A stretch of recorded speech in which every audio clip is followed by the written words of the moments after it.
जी हाँ, आपने सही पढ़ा है कि एक्सेल की फर्स्ट क्लास में क्या सीखे। और आज हम जानेंगे कि एक्सेल में हम क्या-क्या कर सकते हैं, हमें इसे क्यों सीखना चाहिए और हमें फर्स्ट क्लास में कौन-कौन सी चीज़ों को ध्यान में रखना चाहिए। तो चलिए वीडियो को शुरू करते हैं और मैं आपसे ये उम्मीद करता हूँ कि जब मैं आपका एक्सेल क्लास ख़त्म होगी, तो आप एक्सेल में एक्सपर्ट बन चुके होंगे। आपको एक्सेल की हर एक चीज़ की जानकारी आपको मिल चुकी होगी। चलिए वीडियो को शुरू करते हैं और शुरू करने से पहले हम ये जानेंगे कि एक्सेल क्या है। तो चलिए शुरू करते हैं। एक्सेल माइक्रोसॉफ्ट एक्सेल का एक स्प्रेडशीट प्रोग्राम है जिसमें हम डेटा जैसे नंबर, टेक्स्ट, तारीख को टेबल के रूप में लिख सकते हैं, उसकी गणना कर सकते हैं और रिपोर्ट तैयार कर सकते हैं।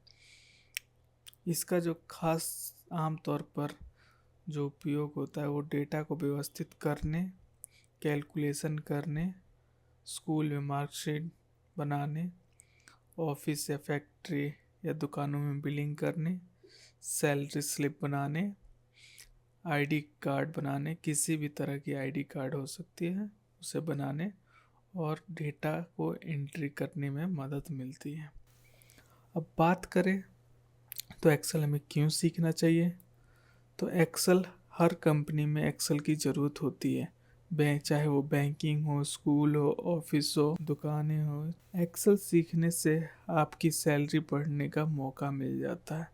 जी हाँ, आपने सही सुना है। एक्सेल जिनको आता है उन लोगों को सैलरी कंपनियां जल्दी हायर करने के चांसेस बढ़ जाते हैं। एक्सेल में data management, reporting and analysis करना आसान होता है, इसीलिए हमें एक्सेल को सीखना चाहिए। लोकप्रिय जॉब जहाँ पे एक्सेल सीखना ज़रूरी होता है, जहाँ पे हमें एक्सेल की ज़्यादा रिक्वायरमेंट होती है। डेटा एंट्री ऑपरेटर को, अकाउंटेंट को, मार्केट रिसर्च ऑफिस एडमिन को, इन सबको एक्सेल आना ज़रूरी है। तो आपने समझ लिया कि एक्सेल हमें क्यों सीखना चाहिए। चलिए अब एक्सेल की हम सीखने की शुरुआत करते हैं। तो सबसे पहला स्टेप है एक्सेल कैसे खोलें। एक्सेल को 3 तरीकों से खोला जा सकता है। पहला है अपने माइक्रोसॉफ्ट आइकन पे क्लिक करें, यहाँ पे लिखे एक्सेल, EXCLE, और ये आपका एक्सेल आ गया और इस पर डबल क्लिक करेंगे तो एक्सेल आपका ओपन हो जाएगा। दूसरा तरीका है जो आपने पिन किया होगा वहाँ पे भी एक्सेल होगा, उस पर भी डबल क्लिक करें, एक्सेल ओपन हो जाएगा। और थर्ड तरीका है अपने ऐप पे क्लिक करके यहाँ पे नीचे स्क्रॉल करेंगे, स्क्रॉल करते हुए जाएंगे तो आपको नीचे ही दिखेगा माइक्रोसॉफ्ट ऑफिस। अब इसके अंदर आपको मिलेगा माइक्रोसॉफ्ट ऑफिस एक्सेल 2007। अब आपके सिस्टम में आप कौन सा एक्सेल यूज़ कर रहे हैं ये आपके ऊपर डिपेंड करेगा। आप एक्सेल 2007 वर्जन यूज़ कर रहे हैं, 2016 वर्जन यूज़ कर रहे हैं, 2019 कर रहे हैं, 2021 कर रहे हैं, ये आपके ऊपर डिपेंड करेगा। तो हमने ये सीख लिया एक्सेल हम ओपन किस तरह करते हैं। तो चलिए मेरे सिस्टम में एक्सेल ओपन है तो उसे ओपन करता हूँ। एक्सेल की एक चीज़ों के बारे में जानते हैं कि कौन सा आइकन किस काम के लिए यूज़ किया जाता है, कौन से बटन का क्या रोल होता है, क्या काम होता है।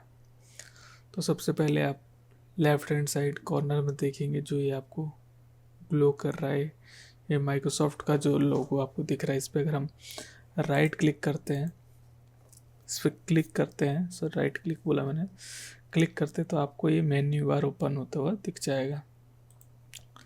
अब इस मेन्यू का काम क्या है ये अब मैं आपको बताता हूँ। जो न्यू है इससे आप न्यू एक टैब ओपन कर सकते हो एक्सेल की, जिस पे आप काम करोगे। और ये जो ओपन है जो आपने पुराने किसी एक्सेल सीट पे काम किया होगा या फिर आपने किसी ने आपको भेजा होगा उसको आप ओपन कर सकते हो। जो इस सेव वाला बटन है इसके शॉर्टकट है Ctrl+S, और इससे आप अपने फाइल को, अपने प्रोजेक्ट को सेव कर सकते हो जो कि जहाँ पे आपने सेव किया है उसी फोल्डर में। और ठीक उसके नीचे जो सेव एज है इसका काम ये है कि आप अपने फाइल को एक अलग पाथ पे, अलग लोकेशन पे सेव कर सकते हो, उसको अलग फॉर्मेट के रूप में भी सेव कर सकते हो। ठीक उसी के नीचे जो प्रिंट वाला बटन है इसका शॉर्टकट है Ctrl+P, और इससे आप अपने एक्सेल सीट को प्रिंट भी कर सकते हो, साथ ही साथ आप प्रिंट प्रीव्यू भी देख सकते हो कि ताकि जब ये प्रिंट होगा तो ये किस तरह दिखेगा। ठीक उसके नीचे है प्रिपेयरिंग, खैर इसके बारे में आगे भी हम बात करेंगे। इसके नीचे सेंड बटन, इसका काम ये है कि अपने एक्सेल सीट को आप यहाँ से डायरेक्ट किसी को मेल भी कर सकते हो, या फ्लैक्स के लिए या PDF के रूप में भी इसको भेज सकते हो किसी को। और इसके नीचे ठीक ये आता है, ये खैर ज़्यादा काम का तो नहीं है, लेकिन फिर भी मैं आपको बताता हूँ कि ये जो बटन है इसको अपने एक्सेल सीट को पब्लिकली पब्लिश करना चाहते हो किसी भी ऑनलाइन वेबसाइट पे, या बोले तो यूट्यूब वगैरह पे भी, कहीं पे भी पब्लिश कर सकते हो। ठीक उसी के नीचे आता है क्लोज। क्लोज बटन का काम ये है कि जो एक्सेल है इस पूरे एक्सेल को बंद करने का। तो अभी तो फ़िलहाल हमें क्लोज का काम नहीं है, तो अभी मैं इसको छोड़ देता हूँ। ठीक इसके ऊपर आता है, ऊपर जो आप देख रहे हो तो इनको बोलते हैं क्विक टूल बार। अब इस क्विक टूल बार का काम क्या है मैं आपको बताता हूँ। जो ये आपको बटन दिख रहा है, यहाँ पे देखो, यहाँ पे थोड़ी देर माउस रखने पे सेव लिखा हुआ है, इसका शॉर्टकट है Ctrl+S। अगर हम इसको क्लिक करते तो जो आपका प्रोजेक्ट है उसको सेव करने का काम करेगा। आपको बार बार यहाँ पे क्लिक करके यहाँ सेव क्लिक करने की ज़रूरत नहीं है, आपको ऊपर ही यहाँ पे दिख रहा होगा, इस पर क्लिक करेंगे तो आपका फाइल सेव हो जाएगा। और साथ ही अगर आप Ctrl+S भी करोगे तब भी आपका फाइल सेव हो जाएगा। ठीक इसके बगल में जो बटन है ये है उडो का बटन। इसका शॉर्टकट है Ctrl+Z, जो कि आज के टाइम में मैं शॉर्टकट इसलिए बता रहा हूँ क्योंकि आज के टाइम में लोग ज़्यादातर शॉर्टकट यूज़ करते हैं, और आने वाले टाइम में भी और शॉर्टकट की लोग यूज़ करेंगे। शॉर्टकट से हमारे काम और फास्ट होते हैं, इसीलिए मैं शॉर्टकट के बारे में बता रहा हूँ। तो आप मेरी बातों को ध्यान से सुने और ध्यान से समझें। हो सके तो इन शॉर्टकट्स को यूज़ करें और याद कर ले। जैसे मैं यहाँ पे लिख देता हूँ A, नेक्स्ट कॉलम में लिखता हूँ B, उसके नेक्स्ट कॉलम में लिखता हूँ C। तो जो ये बटन था जिसको बोलते हैं उडो, अगर मैं Ctrl+Z करूँगा तो C देखेंगे आपकी हट चुका है, फिर मैं Ctrl+Z करूँगा तो वापस आ गया। ठीक मैं इसी बटन को क्लिक करूँगा तो ये सारे चीज़ें हट रही हैं, आप देख रहे होंगे।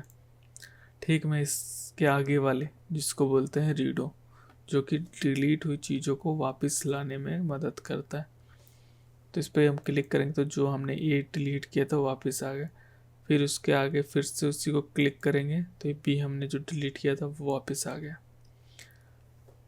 ठीक उसके आगे जो ये बटन दिख रहा है ये नहीं होता, ये मैंने ऐसे ही अपने काम के लिए ये रखा था। मैं आपको इसका काम बता देता हूँ। ये Ctrl+N जो न्यू टैब है उसके लिए यूज़ होता है।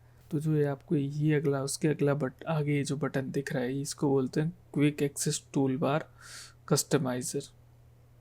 अब इस पर जब हम क्लिक करेंगे तो ये आपको ये मेन्यू ओपन होगा, और इन मेन्यू में सबका अलग अलग काम है। जिस तरह आपको न्यू टैब ओपन फाइल, किसी फाइल को ओपन करते जो इस पर क्लिक करोगे तो आप ये देखोगे यहाँ पे एक आइकन आ गया। अब जो यहाँ से आपको Ctrl+O करने से जो फाइल खुलती है वो आपको डायरेक्ट यहीं से आपको ओपन करने पे फाइल का ऑप्शन आ गया, देख रहे हो। ठीक इन सब का अलग अलग काम होता है। आप अपने हिसाब से जो आपको अच्छा लगे, जिसके लिए आपको ज़्यादा ज़रूरत पड़ती है उसको आप रख सकते हो। जैसे कि ये प्रिंटिंग प्रीव्यू आज अभी आप सीख रहे हो तो इसका ज़्यादा आपको यूज़ पड़ेगा। ठीक इसी के बगल में जो आपको ये यहाँ पे माइक्रोसॉफ्ट एक्सेल लिखा है इसको बोलता है टाइटल बार। और इस टाइटल बार का काम ये होता है कि आप जिस फाइल को ओपन किए हो उसको उसी नाम से आपको बताए कि आप कौन सी फाइल ओपन की। ठीक इसी के आगे देखें तो ये है मिनिमाइज बटन, जो कि आपको एक्सेल के फाइल को मिनिमाइज कर देता है, जो कि बंद कर देता है।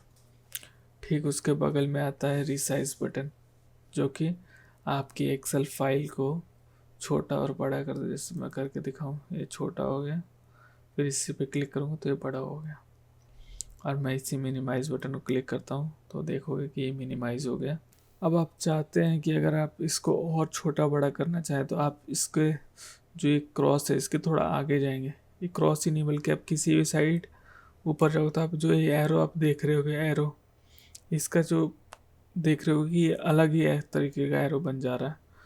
तो आप इस पर क्लिक करके आप इसको नीचे खींचोगे तो ये नीचे से बड़ा होगा, राइट साइड क्लिक खींचोगे तो राइट साइड से बड़ा होगा, लेफ़्ट साइड खींचोगे तो लेफ़्ट साइड से बड़ा होगा, यानी हर जिस साइड आप खींचोगे उस साइड से बड़ा छोटा हो जाएगा। आप चाहो तो इसको इतना भी छोटा कर सकते हो, इतने बड़ा।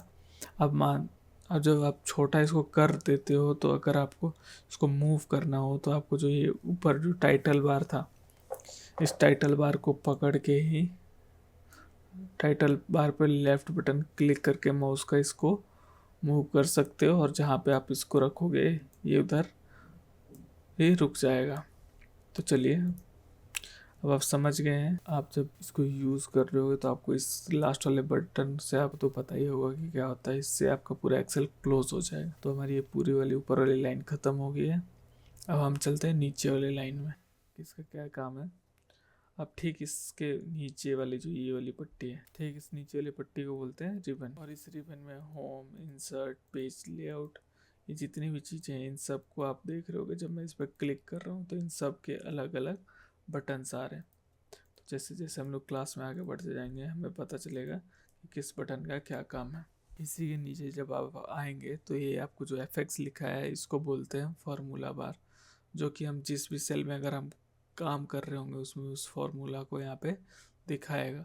ठीक इसी के राइट साइड में जब आप यहाँ पे इस कोने में आओगे तो यहाँ पे एक बटन दिखेगा जिसका शॉर्टकट है Ctrl+Shift+U। इसको क्लिक करते ही आपका ये फार्मूला बार और बड़ा हो जाएगा। आप ये देख पा रहे होंगे, इसका नाम भी यहाँ पे लिखा हुआ आ रहा है फार्मूला बार। जब हम बड़े बड़े फार्मूले यूज़ करते हैं तब इसका यूज़ किया जाता है। अभी मैं इसको फ़िलहाल छोटा कर देता हूँ। और आपको ये दिख रहा होगा, ये होता है नेम बॉक्स। ये नेम बॉक्स जिससे कि मैं आपको दिखाऊं, इस यहाँ पे हूँ तो यहाँ पे इस बॉक्स का यहाँ पे नाम दिखा रहा होगा। जैसे कि मैं C2 में हूँ तो यहाँ पे C2 दिखा रहा होगा। अब जान लेते हैं कि ये भी C2 क्या है और मैं इसे बार बार C2 क्यों कह रहा हूँ।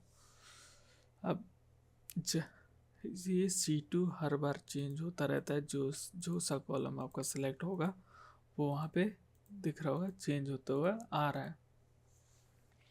ये जो ABCD लिखा है इसको बोलते हैं हम लोग कॉलम, और जो ये 1 2 3 4 5 6 लिखा है इसको बोलते हैं रॉ। अब सवाल ये है कि एक्सेल में कितने रॉ होते हैं और कितने कॉलम में होते हैं, तो ये जानना बहुत ज़रूरी होता है क्योंकि कई बार एग्ज़ाम में पूछे भी जा चुके हैं। तो मैं आपको बता दूं कि अगर आप माउस से इस वाले बटन पर क्लिक करोगे, क्लिक रखोगे तो आपको ऊपर दिख रहा होगा कितने रॉ हैं और कितने कॉलम है। तो यहाँ पे रॉ है 10,48,576 रॉ है और कॉलम 16,384 कॉलम है। तो आपको ये भी पता चल गया कितने रॉ है और कितने कॉलम है। अब हम अगर कोई आपसे बोले कि आप रॉ के सबसे लास्ट वाले कॉलम में जाओ तो आप कैसे जाएंगे, तो आप जब मैनुअली एक एक करके जब शिफ्ट करेंगे तो आपको बहुत टाइम लग जाएगा। तो आप पता नहीं, इस तरह तो आपको 2 महीने कई घंटे लग जाएंगे। तो इसका शॉर्टकट क्या है कि कंट्रोल के साथ जो आपका कीबोर्ड का राइट बटन होता है, राइट एरो बटन, उसको क्लिक करेंगे तो आप फर्स्ट रो के आखिरी कॉलम में पहुंच जाओगे। ठीक उसी तरीके से अगर आपको वापस आना है तो कंट्रोल के साथ लेफ्ट बटन क्लिक करोगे तो आप पहले रो और कॉलम में आ जाओगे। अगर ठीक इसी तरीके से कोई अगर बोले कि आपको फर्स्ट रो कॉलम के आखिरी रो में जाना है तो किस तरीके से होगा, तो उसके लिए है कंट्रोल के साथ डाउन बटन। तो आप सबसे लास्ट वाले रो में आ गए हो, सबसे लास्ट के पहले कॉलम में। ठीक उसी तरीके से आपको बोला जाए कि सबसे लास्ट रो के सबसे लास्ट कॉलम में जाना है तो किस तरीके से होगा। उसके लिए कंट्रोल के साथ ही अब राइट एरो क्लिक करेंगे तो आप देख रहे होंगे कि सबसे लास्ट कॉलम है और सबसे लास्ट रो है। हम वहाँ पे यहाँ पे आ चुके हैं। वीडियो को आगे करते हैं। अब आप नीचे आओगे तो आप देखोगे यहाँ पे सीट्स लिखे हुए हैं और इसके आगे एक बटन दिख रहा होगा, इसको आप क्लिक करके सीट्स को और भी बढ़ा सकते हैं। इस तरह मैं क्लिक कर रहा हूँ, सीट्स बढ़ रहे हैं। और अगर आप चाहते हैं कि मेरे सीट्स को हटा दो, डिलीट कर दो, तो आप इस सीट्स पे राइट क्लिक करके डिलीट क्लिक करेंगे तो ये डिलीट होता जाएगा। आपने एक चीज़ नोटिस किया है कि जब मैं सीट्स इंक्रीज करने के लिए जो बटन है इस पर मैं जा रहा था, क्लिक कर रहा था, तो यहाँ पे कुछ लिखा हुआ आ रहा था इंसर्ट वर्कशीट में। ये शॉर्टकट बटन है, और शॉर्टकट बटन क्या लिखा है, शिफ्ट 11। तो मैं शिफ्ट के साथ 11 क्लिक करता हूँ तो आप देखोगे कि यहाँ पे कॉलम इंसर्ट हो रहा है। ये देखो आप, seat 18, seat 19, seat 20, seat 21, seat 22, तो सारे इंसर्ट हो रहे हैं। तो अभी तो फिलहाल मुझे इसका कोई काम नहीं है, तो मैं इसे हटा देता हूँ। मैंने आपको समझाने के लिए इसको लिया था। ठीक इसके नीचे वाली रो में रेडी लिखा है, इसके आगे देखे तो ये सारे पेज का लेआउट है। इस तरफ फर्स्ट वाले में नॉर्मल है, सेकंड वाले में पेज लेआउट है, थर्ड वाले में पेज ब्रेक प्रीव्यू है, और ठीक उसके आगे ही है पेज को जूम इन करने का, जूम आउट करने का बटन। तो आपने पूरे पेज का स्ट्रक्चर समझ लिया कि पेज में कौन सी बटन कहाँ पे है। अब आपने समझ लिया है कि किस बटन का क्या काम है और किसे क्या बोलते हैं। तो चलिए अब वीडियो को और आगे बढ़ाते हैं और आगे बताता हूँ आपको। जो आप ये जो देख रहे हो, ये जो ब्लैक ब्लैक, इसको बोलते हैं एक्टिव सेल। जहाँ पे ये आपको दिख रहा होगा समझो कि वो एरिया एक्टिव है। और इस एक्टिव एरिया को मूव करने के लिए एक्सेल में जो कीबोर्ड में right arrow, up down left right जो होता है उसको यूज़ करते हैं। जैसे मैं आपको राइट करना है तो मैं अपने कीबोर्ड में राइट बटन क्लिक कर रहा हूँ। ठीक उसी तरह से मुझे नीचे करना है तो मैं डाउन बटन क्लिक कर रहा हूँ। मुझे लेफ़्ट जाना है तो मैं लेफ़्ट बटन क्लिक कर रहा हूँ। मुझे ऊपर जाना है तो मैं अप बटन क्लिक कर रहा हूँ। इसका एक और है कि अगर आपको राइट जाना है तो केवल टैब बटन भी क्लिक करके जा सकते हैं। अगर आपको बैक आना है तो शिफ्ट के साथ टैब बटन क्लिक कर सकते हैं। आपको डाउन जाना है तो इंटर बटन भी क्लिक करके जा सकते हैं। अब आप एक चीज़ नोटिस कर रहे होगे कि मैं जिस भी कॉलम को सिलेक्ट कर रहा हूँ उसका यहाँ पे नाम आ रहा है। जैसे कि मैंने डी वाले कॉलम में हूँ और 4 वाले रो में, तो D4 लिखा हुआ यहाँ पे आ रहा है। जैसे मैंने यहाँ पे लिखा 1, ठीक है, फिर नीचे लिखा 2। तो अब मुझे काउंटिंग लिखनी है 1 से लेके 10 तक। तो मैं 1 2 3 4 करके तो ऐसे मैं लिखूँगा नहीं। तो मैं इसके लिए क्या करूँगा कि जो एक्सेल है, ये एक्सेल बहुत स्मार्ट है। ये करता क्या है कि हमारी जो चीज़ें हैं उनको अच्छे तरीके से समझने में ये बहुत माहिर है।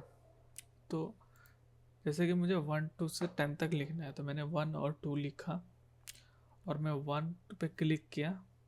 जैसे मैंने 1 पे क्लिक किया और शिफ्ट के साथ 2 पे क्लिक किया।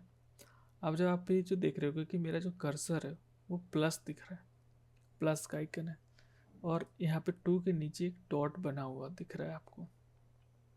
जैसे ही मैं इस कर्सर को उस डॉट के पास ले जाऊंगा तो इसका आइकन चेंज हो गया। आप देख रहे होगे इसको जैसे ही मैं ले जा रहा हूँ इसका आइकन चेंज हो जा रहा है। अब मैं इसको ऐसे माउस से लेफ्ट बटन क्लिक करके उसको ड्रैग करूंगा नीचे साइड, और ड्रैग करके मैं यहाँ पे छोड़ दूंगा। तो आप देख रहे होगे कि किस तरह से ये 1 1 की गैपिंग देते हुए यहाँ तक आ गया। ठीक, मैं अगर इसी को आगे कर दूं तो आप देख रहे होगे सेम इसी को कॉपी कर दिया। अब मैं चाहता हूँ ये जो लिखा है और मैं इसे हटा दूं, तो एक तो मैं यहाँ से भी हटा सकता हूँ और यहाँ से ला सकता हूँ। मैं इसको Ctrl Z से हटा देता हूँ। अब मैं चाहता हूँ यहाँ ये 11 से लिखे यहाँ पे, तो मैंने 11 लिखा ऊपर, यहाँ पे लिखा 12। अब मैं 11 को क्लिक किया और शिफ्ट के साथ 12 वाले कॉलम को भी सिलेक्ट किया। अब मैं फिर यहाँ पे लेके आया, देखो मेरा फिर से कर्सर चेंज हो गया। अब मैं फिर से इसको ड्रैग है यहाँ तक कर दूँगा। आप देखोगे कि ये फिर से इसने ऑटोमेटिकली लिख दिया है। अब मैं चाहता हूँ इसी तरीके से ये पूरा 100 तक लिखे, तो मैं इसको क्लिक करूँगा 1 वाले सेल को और 21 वाले सेल को, और मैं इसे ड्रैग कर दूँगा ठीक इसी तरीके से यहाँ तक। तो आप देख रहे हो कि मुझे 1 से लेके 100 तक लिखने में कितना वक्त लगा।